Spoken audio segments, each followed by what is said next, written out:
1, 2, 3, start. In the light of the aforesaid, the court finds that the petitioner was appointed as a temporary employee, but had worked continuously for 9 years.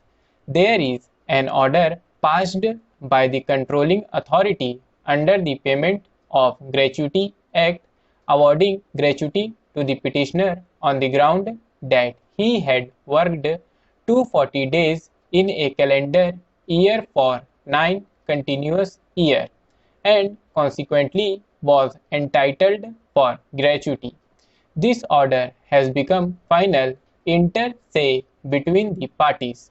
The appointment of a daily wager is a different and distinct from an appointment on a temporary basis. Appointment on a daily wages is on account of exigencies of work, whereas a person appointed on a temporary basis means that there is requirement for work and is not appointed on a day-to-day basis, but the appointment is for a considerable period of time. In the instant case, the court finds from the written statement of the employers that the petitioner was engaged in the electricity department for various projects, and according to the employers, upon the completion of the project, the work comes to an end. The nature of work specified by the employer indicates the temporary nature of work.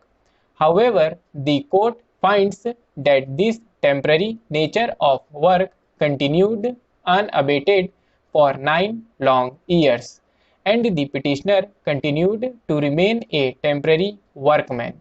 The petitioner alleges that when he came into the zone of regularization, the employers passed an order of termination of the services of the workman. The court further finds that there is nothing to indicate that the construction work in which the petitioner was engaged had come to an end and that the petitioner's services was no longer required thereafter.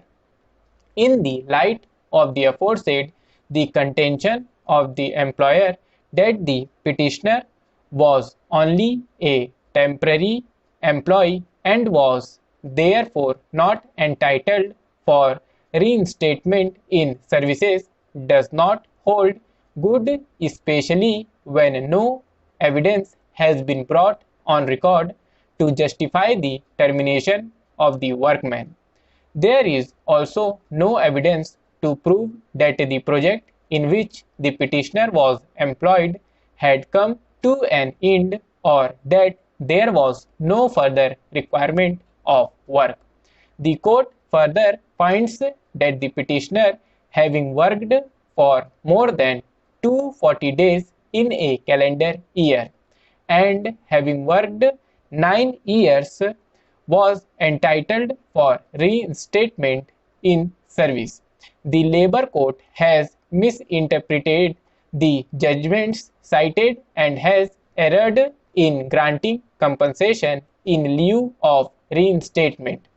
The Supreme Court has denied the relief of reinstatement in those cases where the dispute was belatedly referred for adjudication or where the workman was a daily wager. In the instant case, the petitioner was not a daily wager, but was a temporarily employed.